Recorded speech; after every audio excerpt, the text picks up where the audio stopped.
بسم اللہ الرحمن الرحیم اللہم صلی علی محمد وعلی محمد۔ الحمدللہ اب تک ہمارے 15 دروس جو ہے مکمل ہوئے اس عقائدی سلسلہ کے۔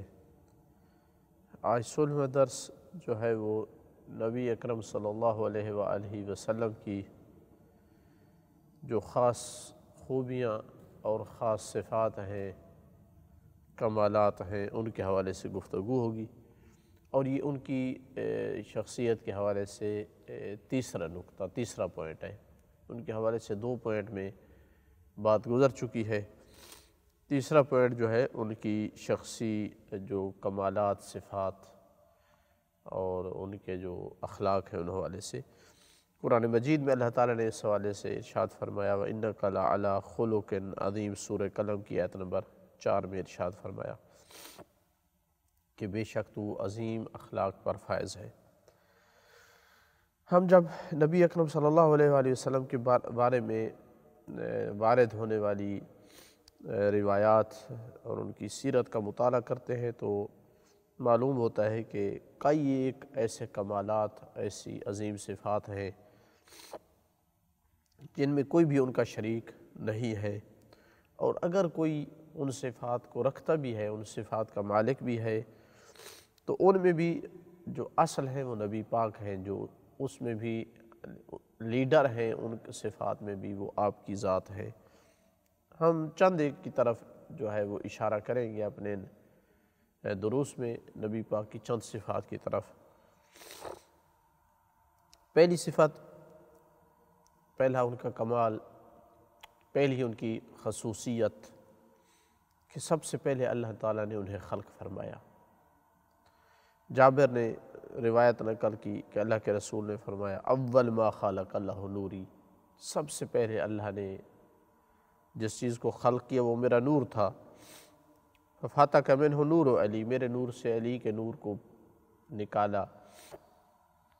پھر جو ہے اللہ تعالیٰ نے عرش، لوح، سورج، دن کی روشنی خلق کی، آنکھوں کو نور دیا، عقل پیدا کی، معرفت عطا کی۔ تو یہ حدیث دلالت کرتی ہے کہ نور نبی، روح نبی سب سے پہلے خلق ہوا۔ تو اسی وجہ سے بعض ہم زیارتوں میں پڑھتے ہیں کہ آپ سب سے پہلے خلق ہوئے اور سب سے آخر نبی بن کر کے آئے، یعنی جو بشری شکل میں آئے ہیں وہ آخری نبی کی شکل میں آئے ہیں، جو نورانی اور روحی ان کی خلقت ہے وہ سب سے پہلے ہے۔ جابر صحیح روایت ہے یہ کہ میں نے کہا یا رسول اللہ ما اول شیء خلق اللہ تعالیٰ ما ہوا، سب سے پہلے کیا چیز ہے جو اللہ تعالیٰ نے خلق کی؟ تو آپ نے فرمایا نور و نبی ہے کہ یا جابر، اے جابر تیرے نبی کا نور اللہ نے سب سے پہلے خلق فرمایا۔ خلق اللہ تعالیٰ، پہلے اللہ تعالیٰ نے انہیں خلق کیا، ثم خلق منہ کل خیر، پھر ہر خیر جو ہے اس سے خلق فرمائی۔ یہ پہلی خوبی تھی۔ دوسری خوبی اور خصوصیت کہ اللہ تعالیٰ نے جو کچھ خلق فرمایا ہے سب میں سے نبی پاک افضل ہے۔ روایت میں ہے کہ آپ نے صلی اللہ علیہ وآلہ وسلم نے فرمایا خلق اللہ 100,000 نبی، اللہ تعالیٰ نے 1,24,000 نبی خلق فرمایا۔ انا اکرمہم علی اللہ ولا فخر، سب سے زیادہ جو اللہ پر زیادہ مکرم اور معزز ہے وہ میں ہوں، اور اس پر مجھے کوئی فخر نہیں ہے۔ انبیاء اپنے کمالات پہ فخر نہیں کرتے تھے، اس لیے کہ جانتے تھے، اعتراف کرتے تھے کہ اللہ تعالیٰ نے یہ مقام، یہ کرم عطا فرمایا ہے۔ اسی طرح روایت میں ہے کہ آپ صلی اللہ علیہ وآلہ وسلم نے فرمایا انا سید ولد آدم یوم القیامت، قیامت کے دن اولاد آدم جب سب کے سب ہوں گے میں ان کا سردار ہوں گا، اور اس پر مجھے کوئی فخر نہیں ہے۔ وَأَنَا أَوَّلُ مَنْ تَشَقُّ الْأَرْضُ عَنْهُ الْأَرْضُ وَلَا فَخْرَ، اور سب سے پہلے زمین مجھ سے پھٹے گی، یعنی میں قیامت کے دن سامنے آؤں گا، نمودار ہوں گا، اس پہ فخر نہیں ہے۔ وَأَوَّلُ شَافٍ وَمُشَفَّعٍ، سب سے پہلے شفاعت میں کروں گا جس کی شفاعت قبول ہوگی۔ لواء الحمد بیدی یوم القیامہ، لواء الحمد میرے ہاتھ میں ہوگا قیامت کے دن۔ تحتی آدم فمن دونہ، آدم علیہ السلام سے لے کر تمام مخلوقات میرے نیچے ہوں گے، یعنی میری سرداری میں ہوں گے۔ اسی طرح معراج والی حدیث میں ہے کہ وَإِنَّهُ لَمَّا أُعْرِجَ بِي إِلَى السَّمَاءِ، جب مجھے آسمان کی طرف معراج کروایا گیا تو جبرائیل نے دو دو کر کے اذان دی، یعنی اللہ اکبر اللہ اکبر، دو دو کر کے ہر جملے کو، وَأَقَامَ مَثْنَىٰ وَمَثْنَىٰ مَثْنَىٰ، دو دو کر کے تکبیر اقامت کہی، جیسے ہم کہتے ہیں اللہ اکبر اللہ اکبر۔ ثم قال علی، پھر مجھ سے کہا تقدم یا محمد، اے محمد آگے بڑھیے۔ تو میں نے کہا اے جبرائیل تجھ سے بھی آگے بڑھوں؟ کہا ہاں، کیونکہ اللہ تعالیٰ نے فضل انبیاءہ علی ملائکتہ اجمعین، اللہ تعالیٰ نے اپنے انبیاء کو تمام ملائکہ پر فضیلت بخشی ہے، وَفَضَّلَكَ خاصتاً، اور بالخصوص آپ کو فضیلت بخشی ہے۔ تو نبی پاک فرماتے ہیں میں آگے بڑھا، میں نے نماز پڑھائی، امامت کی، ولا فخر، اور مجھے اس پہ کوئی فخر نہیں ہے۔ فَلَمَّا انْتَهَيْتُ إِلَىٰ حُجُبِ النُّورِ، جب نور کے پردوں تک میں پہنچا تو جبرائیل نے فرمایا کہ آگے بڑھیے یا محمد، اور خود وہ پیچھے ہٹ گئے مجھ سے۔ تو میں نے کہا اے جبرائیل کیا ایسے مقام پہ تم مجھے چھوڑتے ہو، اکیلا چھوڑتے ہو؟ تو کہا ہاں اے محمد، میری جو آخری حد ہے جس میں اللہ نے مجھے رکھا ہے جس مکان پر، وہ یہی ہے، اگر اس سے میں آگے جاتا ہوں احترقت اجنحتی، تو میرے پر جل جائیں گے۔ اگر میں اپنے رب کے معین کردہ ان حدود سے اس جگہ سے آگے گیا، فَزَجَّ جی فِي النُّورِ زَجَّةً، پھر اللہ تعالیٰ نے مجھے نور میں اس طرح داخل کیا یہاں تک کہ میں اس جگہ تک پہنچا جہاں تک اللہ چاہتا تھا۔ جبرائیل تو وہاں رک گئے، میں وہاں تک پہنچا جہاں تک اللہ تعالیٰ چاہتا تھا۔ من علو ملک ہی، اللہ تعالیٰ کا جو بہت بلند ملک اور سلطنت تھی، جہاں تک میں پہنچا۔ اس کے علاوہ اور بھی بہت ساری احادیث ہیں جن سے یہ ثابت ہوتا ہے کہ سب سے افضل ترین مخلوق اللہ تعالیٰ کی وہ ہمارے آخری نبی ہیں۔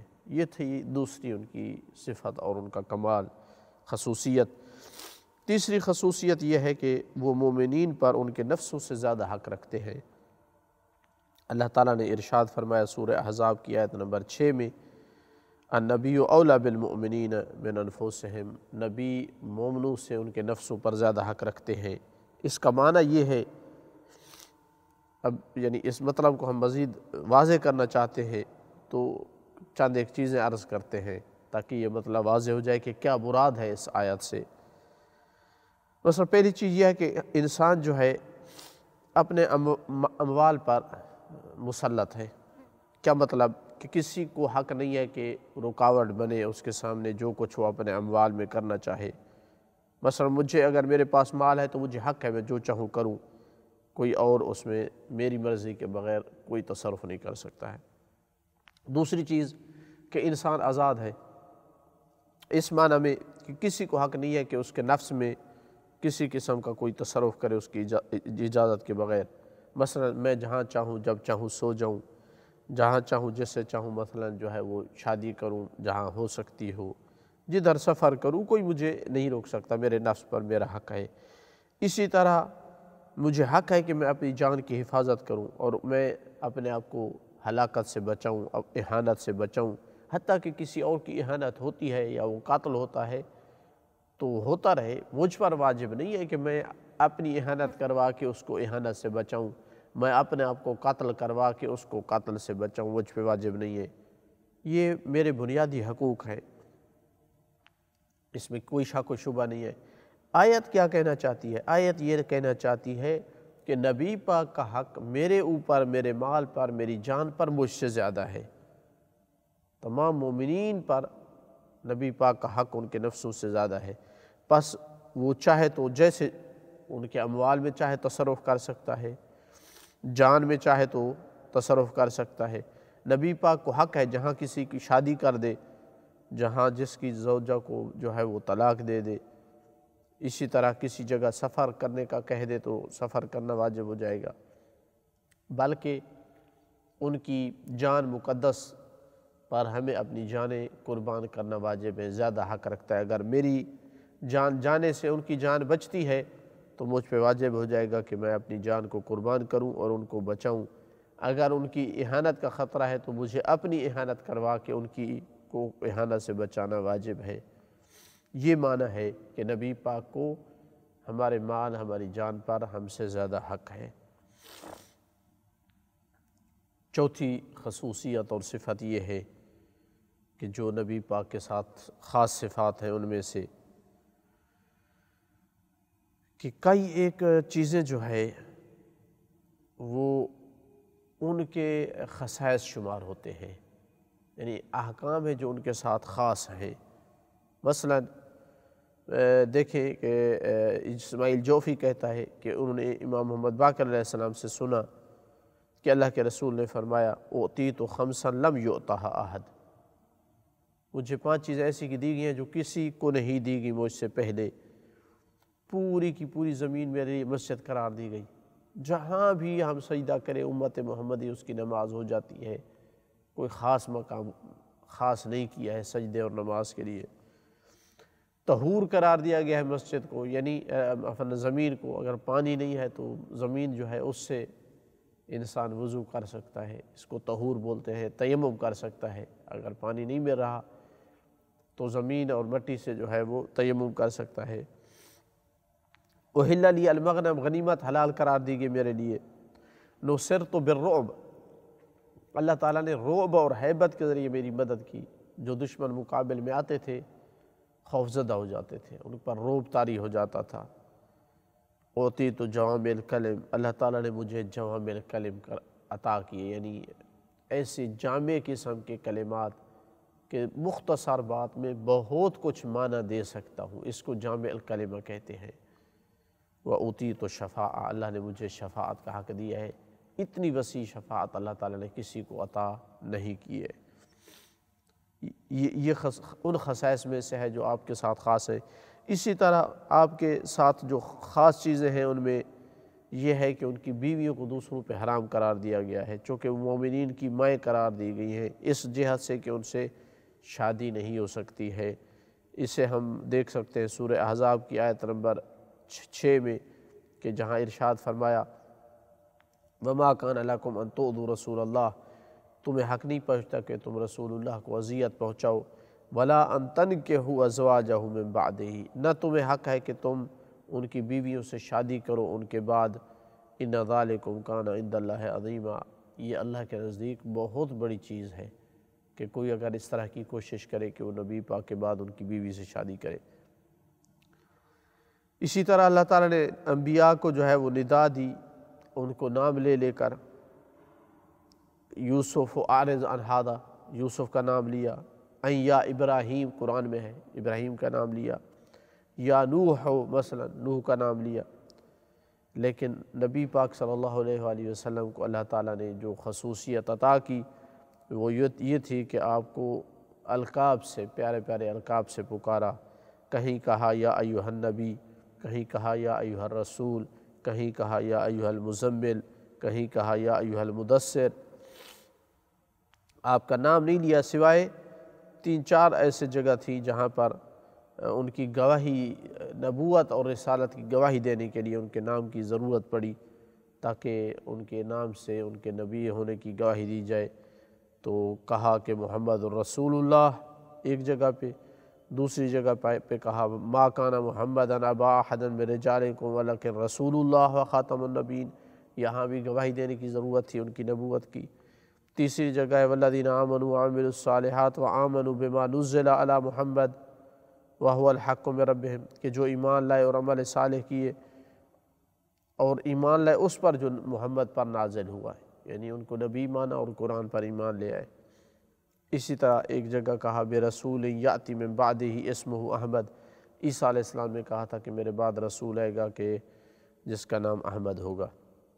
نبی پاک کی خصائص اور خوبیوں میں سے یہ تھا کہ ان کی جو اولاد ہے وہ ان کی بیٹی کے ذریعے سے ان کے ساتھ منسوب ہے، جبکہ باقی لوگوں کی بیٹیوں کی اولادیں ان کی طرف منسوب نہیں ہوتی بلکہ اپنے جو باپ کا قبیلہ ہوتا ہے اس طرف منسوب ہوتی ہے۔ اس لیے اللہ کے رسول نے فرمایا تھا کہ ہر سبب اور ہر نسب منقطع ہو جائے گا قیامت کے دن، الا سببی و نسبی، میرا سبب اور میرا نسب، سبب یعنی کمالات، خوبیاں، صفات، اور میرا نسب قیامت تک رہے گا، یعنی جو میری بیٹی فاطمہ کے ذریعے سے میری اولاد ہوئی ہے وہ میری اولاد شمار ہوگی۔ یہ چوتھی چیز تھی کہ ان کے کچھ خصائص ہیں جو ان کے ساتھ خاص ہیں۔ پانچویں چیز جو آپ کے حوالے سے ذکر کرنی ہے وہ یہ ہے کہ ان کے جو بلند و بالا اخلاق ہیں ان کو ایک مثال کے طور پر پیش کیا گیا، اور اس میں کافی ہے اس چیز کو بیان کرنے کے لیے کہ اللہ تعالیٰ نے یہ گواہی دی کہ نبی پاک خلق عظیم پر فائز ہیں۔ سورہ قلم کی آیت نمبر 4 میں وَإِنَّكَ لَعَلَىٰ خُلُقٍ عظیم، بے شک تو عظیم اخلاق پر فائز ہے۔ تو کوئی شک و شبہ نہیں ہے کہ اللہ کے رسول ہمارے لیے ایک نمونہ ہے، بلکہ تمام انسانی جتنے بھی طبقے ہیں، کوئی امیر ہے، کوئی غریب ہے، کوئی کسی قوم و قبیلے سے، کسی ملک سے ہے، کوئی لیڈر ہے، کوئی عام آدمی ہے، بڑا چھوٹا، سب کے لیے نمونہ ہے، زندگی کے ہر شعبے میں نمونہ ہے، اور آپ کی جو فرامین ہے اور آپ کے جو کام ہیں وہ اخلاقی قوانین کی حیثیت رکھتی ہیں۔ مثلاً مثال کے طور پر عبادت کی جانب سے دیکھا جائے تو آپ سب سے بڑے عابد نظر آتے ہیں۔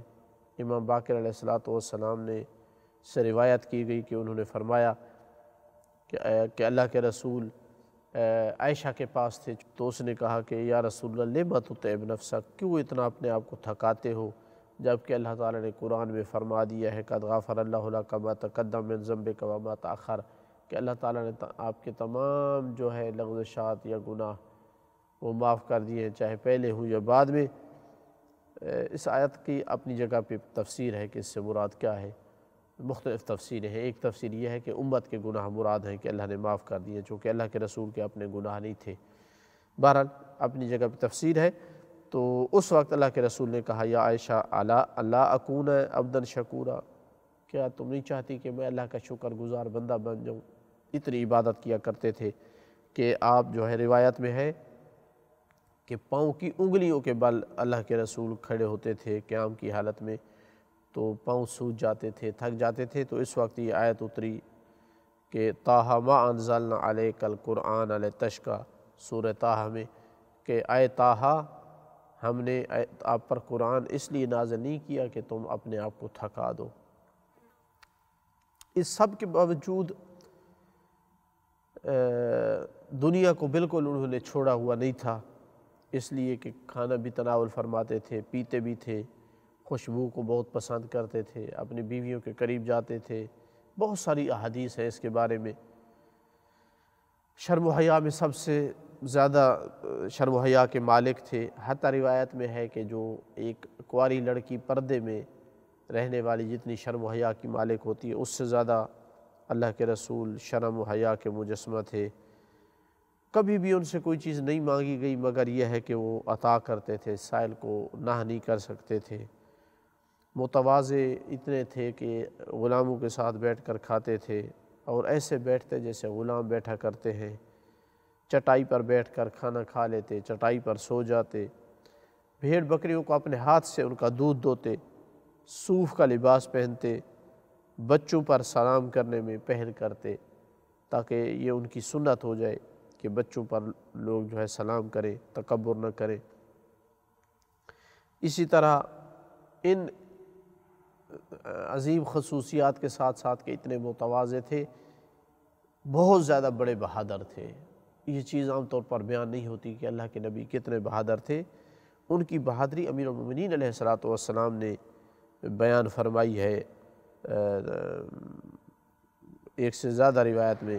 مثلا ایک میں ہے کہ امیر المومنین نے فرمایا کہ بدر کے دن میں نے دیکھا کہ ہم نبی پاک کی پناہ لے رہے تھے اور وہ دشمن کے سب سے زیادہ قریب تھے ہم سے۔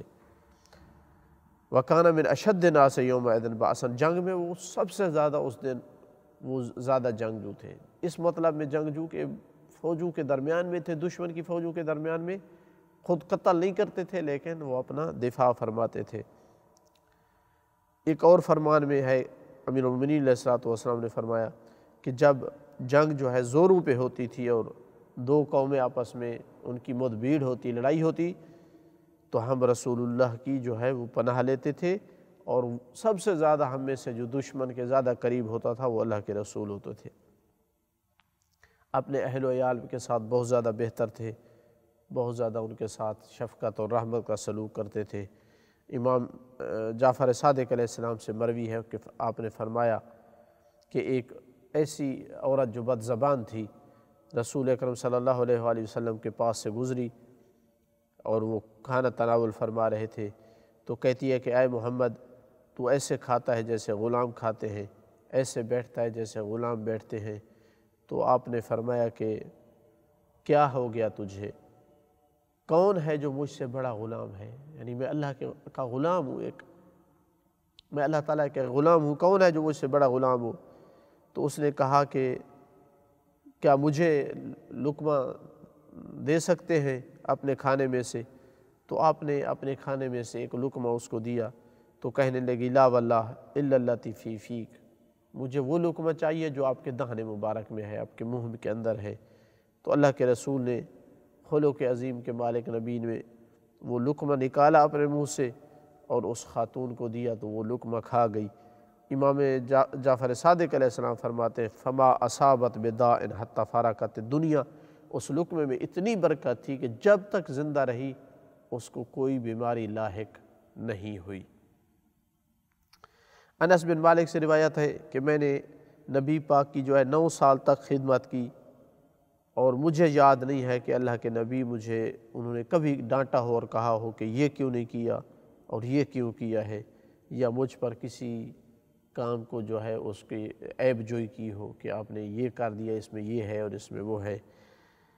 اسی طرح ایک روایت اسی انس بن مالک سے ایک روایت ہے کہ میں نے 10 سال خدمت کی، اللہ کے رسول کے ساتھ رہا، ہر قسم کے میں نے عطر سونگھے ہوئے تھے، خوشبوئیں سونگھی ہوئی تھیں، لیکن جتنی خوشبو آپ کے بدن مبارک سے آتی تھی کہیں کبھی خوشبو میں ایسی جو ہے وہ عطر وغیرہ میں اتنی خوشبو نہیں تھی۔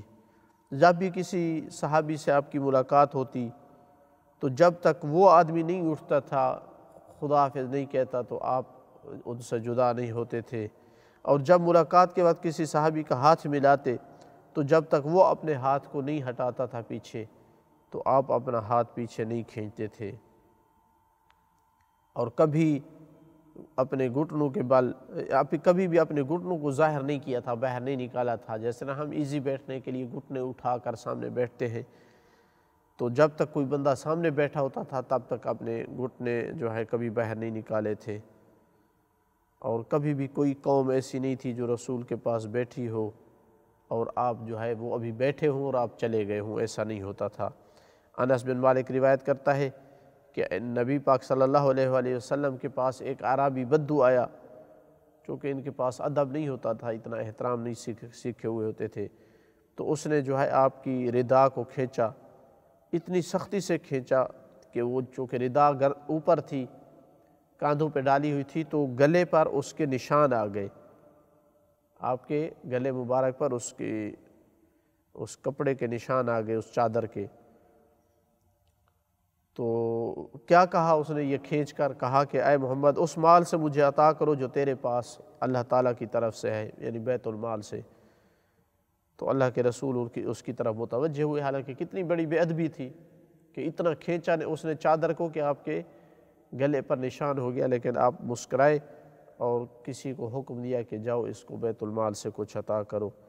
ابی سعید الخدری کہتا ہے کہ رسول اللہ اکرم صلی اللہ علیہ وآلہ وسلم شرم و حیا کے اتنے مالک تھے کہ جب بھی کوئی ان سے کوئی سوال کرتا تو اس کو نہ نہیں کرتے تھے، عطا کرتے تھے۔ اس کنواری لڑکی کے جو پردے کے اندر ہوتی ہے اس سے زیادہ شرم و حیا کے مالک ہوتے تھے، اگر کسی چیز کو ناپسند کرتے تو ان کے چہرے سے آثار ظاہر ہوتے تھے کہ یہ چیز آپ کو ناپسند ہے۔ خلاصہ یہ ہوا ہماری بات کا اب تک کہ نبی اکرم صلی اللہ علیہ وآلہ وسلم کے کئی ایک خوبیاں اور خصائص ہیں جو صرف انہی کے ساتھ خاص تھے، کسی اور میں نہیں تھے۔ دوسرا پوائنٹ یہ تھا ہماری بات کا کہ آپ ہم مومنین کے نفسوں پر زیادہ حق رکھتے ہیں، اور اس میں ہمیں کوئی پریشانی نہیں ہونی چاہیے، چونکہ وہ نبی ہیں اور معصوم ہیں، اور معصوم حق کے علاوہ کوئی بات نہیں کرتا۔ تیسرا پوائنٹ یہ تھا کہ وہ مومنین کے لیے اپنے اقوال میں، اپنے افعال، کردار میں، اپنی سیرت میں نمونہ ہیں، کیونکہ اخلاق کے مجسمہ تھے، اور اللہ تعالیٰ نے اس لیے ارشاد فرمایا سورہ احزاب کی آیت نمبر 21 میں کہ لَقَدْ كَانَ لَكُمْ فِي رَسُولِ اللَّهِ أُسْوَةٌ حَسَنَةٌ، رسول اللہ میں تمہارے لیے بہترین نمونہ ہے، ہر اس آدمی کے لیے جو امید رکھتا ہے کہ وہ اللہ تعالیٰ سے اس کی ملاقات ہوگی اور قیامت کا دن ہوگا، اور جو اللہ کو یاد کرتا ہے۔ تو اس پر ہمارا یہ آج کا درس اختتام پذیر ہوا۔ والحمدللہ رب العالمین، وصلی اللہ علی سیدنا محمد وآلہ الطیبین الطاہرین المعصومین۔